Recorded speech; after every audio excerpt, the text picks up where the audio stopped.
Welcome to CFL. এবং আজকে CFL এ Mohammedan sporting খেলতে নামছে অ্যাসোস রেনবোর এগেইনস্টে। এই ম্যাচ নিয়ে কাটাছেড়া করব আমাদের দুই স্টার ফরমার ফুটবলার সৌমিক দে এবং অভিষেক দাসের সঙ্গে। Welcome to our show. Soumik এবং অভিষেক দুজনকেই বলবো, মোহামেডান স্পোর্টিং নামটার ভার অনেক বেশি, সাদা কালো, আমাদের মনের অনেকটা জায়গা রঙিন করে রেখেছিল এতদিন।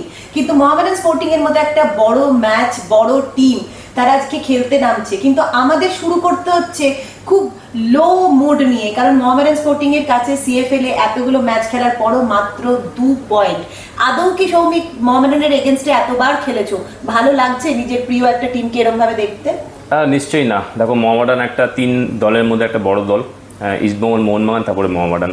আজকে কিন্তু যে জায়গায় আজকে কলকাতা লিগে ওরা শুরু করেছে, খুবই হতাশা ব্যঞ্জক একটা। দেখো, ওদের হাতে কিছু করার নেই। এখন নতুন প্লেয়ার ওরা রিক্রুট করতে পারছে না, নতুনভাবে কিছু করতে পারছে না। আমার সাথে মেহেরা যে কথা হলো, যে কোচ বললো, শ্রমিক কিছু করার নেই, আমার হাতে অপশান নেই যে আমি প্লেয়ার নেব। যাদের নিয়ে খেলছে তারা এখন যদি জিততে পারে ওয়েল অ্যান্ড গুড, নাহলে পুরোটাই হয়তো একটা বাজে ব্যাপার হয়ে দাঁড়াবে। তবে আমি চেষ্টা করছি এই টিমগুলোকে নিয়ে ভালোভাবে তৈরি করার। আমার সাথে কথা হয়েছে। দেখো, একটা মোহামেডান টিম, তারা আজকে লিগের হয়তো 11 নম্বর স্থানে। এটা ভাবা যায়? এটা আমরা কোনোদিনও ভাবতে পারি না। আগে আমাদের খেলা হতো ইস্টবেঙ্গল, মোহনবাগান, মোহামেডান, তারপরে অন্যান্য টিম। মোহামেডান একটা শক্তিশালী টিম ছিল। সেখান থেকে যদি আজকে আমরা সবাই দেখতে পাচ্ছি কোনো রকমভাবে একটা ড্র করছে, এখনও জেতার মুখ দেখেনি তারা। আজকে যদি জিততে পারে ভালো কথা। তবে এগেনস্টে আমার টিম হচ্ছে অ্যাসোস রেনবো, তারাও কিন্তু একটা ভালো একটা দল, তারাও কিন্তু ভালো খেলছে। দেখো, পরিকল্পনা যদি মেহেরাজ একটুখানি দলটাকে নিয়ে অন্যভাবে চিন্তা করে, তাহলে টিমটা রেনবোকে আটকাতে পারে। কিন্তু যা এখন মাল মশলা, তাকে ওই নিয়েই তাকে রান্না করে বেড়াতে হবে, কিন্তু কিছু করার নেই মেহেরাজের হাতে। খুবই খারাপ লাগছে যে মোহামেডান একটা বড় টিম, আমি আগেও বললাম, এখনও বলছি, খুবই বাজে লাগছে যে একটা টিমটা যদি রেলিগেশনে চলে যায়, একটা লজ্জার ব্যাপার হয়ে দাঁড়াতে পারে। অভিষেক, তুমি নিজে একটা কলকাতা ফুটবল লিগের বড় একটা টিমের সঙ্গে যুক্ত, ডিএইচএফসি তোমার সঙ্গে রয়েছে, তোমার নামের সঙ্গে জড়িয়ে। তুমি নিজেও একজন ময়দান কাঁপানো ফুটবলার। মেহরাজউদ্দিন ওয়াডু নিজে কিন্তু একটা সময় ময়দান কেন, সারা ভারত কাঁপিয়েছেন। এবং Mehrajuddin Wadoo as a coach, as a player, বিভিন্ন কঠিন টিমের এগেনস্টে অঘটন ঘটানোর নাম হিসেবে রয়েছেন। তুমি নিজে একটা টিম যখন দেখো, Mehrajuddin Wadoo as a player, as a coach আজকে এতটা একটা পেছন দিকে চলে গেছেন এবং রেলিগেশনের একদম কর্নারে দাঁড়িয়ে রয়েছেন, মেহরাজউদ্দিন ওয়াডুর মানসিকতা সম্পর্কে তুমি কি বলবে? দেখো, মেহরাজউদ্দিন ওয়াডুর সম্পর্কে বলার আগে আমি বলতে চাইবো যে মোহামেডান একটা তৃতীয় আমাদের কাছে প্রধান হিসাবে পরিচিত ছিল এতদিন। কিন্তু তুমি যদি ওদের স্কোয়াডের বিল্ড আপটা দেখো, খুবই উইক হয়েছে এই বছর। বাকি অন্যান্য সিএফএলের দলগুলো অনেক আগে থেকে টিম গোছাতে নেমেছে, সেই জায়গায় ওরা অনেক পিছিয়ে ছিল। তো ফলে রেজাল্টটা অ্যাজ এক্সপেক্টেড সেরকমই হচ্ছে। আর মেহরাজউদ্দিন সম্পর্কে আমি একটাই কথা বলবো, যেহেতু ডিফেন্সিভ প্লেয়ার ছিল মোহামেডান, তুমি যদি দেখো লাস্ট 4টে ম্যাচে 10খানা গোল কনসিড করেছে। তুমি কিন্তু এত কটা গোল যদি কনসিড করো, শ্রমিকদা হয়তো আমার সাথে একমত থাকবে, তাহলে কিন্তু চ্যাম্পিয়নশিপের আগের দিকে যাওয়া খুব ডিফিকাল্ট হয়। তো যেহেতু মেহরাজউদ্দিন ডিফেন্সিভ প্লেয়ার ছিল, তো আমি আশা করব যে আগামী দিনে এই টিমটা ডিফেন্সিভ অর্গানাইজেশনটা আরও স্ট্রং হবে, তাহলে আশা করি মোহামেডান একটা ভালো রেজাল্ট দেখতে পাবে। অ্যাসোস রেনবো হাতে রয়েছে 9খানা পয়েন্ট, 2খানা ম্যাচ জয় রয়েছে এবং 3খানা ম্যাচ ড্র রয়েছে, তার সঙ্গে হার রয়েছে। কিন্তু অ্যাসোস রেনবো টিডি দেবজিৎ ঘোষ, তোমার সহ প্লেয়ার, তোমার একটু সিনিয়রও বলা যায় দেবজিৎ দা কিন্তু আজকে একদম পুরো শক্তি দিয়ে নামবে মোহামেডানকে আটকানোর এবং লিগ টেবিলে নিজেকে আরেকটু এগোনোর। কারণ দেবজিৎ দা ভালো জায়গায় থেকেও কিন্তু খুব ভালো জায়গায় নেই, কারণ সুপার সিক্সর করা নাড়ছে। দেবজিৎ ঘোষের মানসিকতা সম্পর্কে তুমি কি বলবে? এবং অ্যাসোস রেনবো, দেখো, দেবজিৎদার সাথে আমি খেলেছি এবং আমার থেকে অনেক সিনিয়র, তার সাথে আমি রুম শেয়ার করেছি। ওর যা মানসিকতা আছে, দেবজিৎদার মানসিকতা, লড়াকু মানসিকতা, সেই লড়াইটা কিন্তু আজকে কিন্তু অ্যাসোসের মধ্যে দেখতে পাচ্ছি। ওরা কীভাবে বিল্ড আপ তৈরি করছে, কীভাবে পরিকল্পনা তৈরি। কিন্তু অ্যাসোসের দেখো পরিকাঠামো অনেক ভালো, সেখানে দেবজিৎদা আছে এবং কোচ আছে তাদের। এবং সবথেকে বড় কথা, আজকে কিন্তু দেবজিৎদা আজকে প্রথম নেই, অ্যাসোসের সাথে 2 বছর ধরে যুক্ত আছে।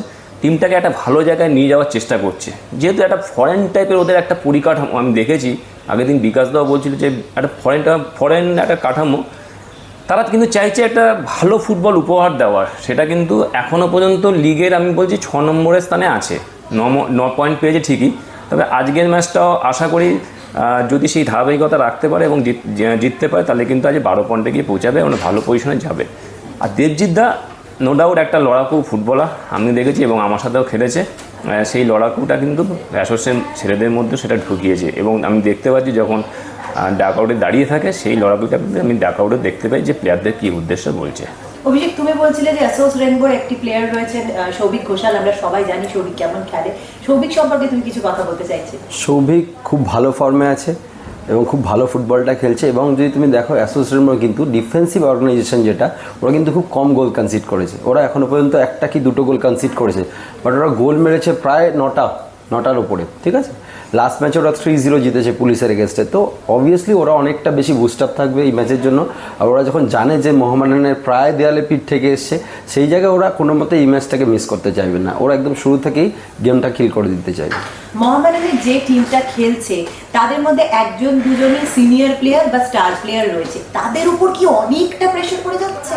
দেখো, to be honest, last match ডিএইচএফসির সাথে ছিল মোহামেডানের, আমি ওই টিমটাকে কাছ থেকে যতটা দেখলাম তাতে আমার কিন্তু সব প্লেয়ারদের রেসপেক্ট রেখেই আমি বলছি, যদি আগেকার দিনের মোহামেডান হতো তাহলে কিন্তু এখানে যারা খেলছে তারা কেউ হয়তো তাদের 21 স্কোয়াডেও জায়গা পেত না। তো আমাকে বুঝতে হবে যে এখন যে মোহামেডান টিমটা খেলছে তারা সেই মোহামেডান জার্সিটা পরার কতটা যোগ্য সেই নিয়ে সত্যিই কোশ্চেন মার্ক আছে। কিন্তু আমার মনে হয় স্টিল একটা দুটো ইয়াং প্লেয়ার আছে যাদের হয়তো আগামী দিনে আমরা ভালো জায়গা দেখতে পাবো। তার মধ্যে অ্যাশলে বলে যে একটা উইঙ্গার আছে, সে অবভিয়াসলি খুব ভালো প্লেয়ার। শ্রমিক, ডিএইচএফসির এগেনস্টে সিএফএল মোহামেডান স্পোর্টিং 1-0 হেরেছে এবং আগামী 28শে জুলাই ডুরান্ট কাপে মোহামেডান স্পোর্টিং আবার মুখোমুখি হচ্ছে ডিএইচএফসি, কিন্তু তফাৎ একখানা, ডিএইচএফসি এখন কিন্তু তাদের ইয়াং স্কোয়াড নিয়ে খেলেছে, কিন্তু ডুরান্টে তাদের ফুল টিম নামাবে, আই লিগের টিম নামাবে।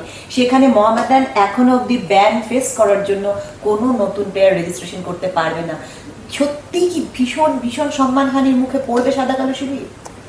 দেখো, ডুরান্ট শুরু হয়ে গেছে এবং আমরা দেখেছি গতকাল, তবে মোহামেডানও নামবে ডিএইচএসির সাথে। তো ডিএইচএসি অনেক ব্যালেন্স টিম, ওদের অনেক ফরেন প্লেয়ার এনেছে এবং ভালো ভালো প্লেয়ার যারা ইস্ট বেঙ্গলে খেলে গেছে, যাই হোক ব্রাজিল থেকে এনেছে, সেখানে মোহামেডান কিন্তু এখনও টিম গোছাতে পারেনি।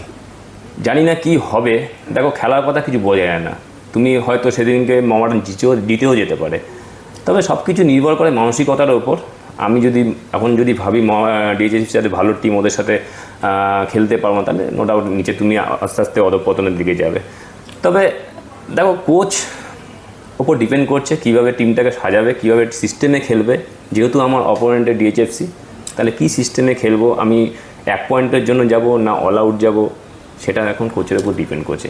সুতরাং যারাই খেলুক এখন তাদেরকে নিয়ে লড়াই করতে হবে, সে যে সামনে থাকুক। ডুরান্ট ম্যাচটা তাদের কাছে ফার্স্ট ম্যাচ, জেতার জন্য চেষ্টা করবে।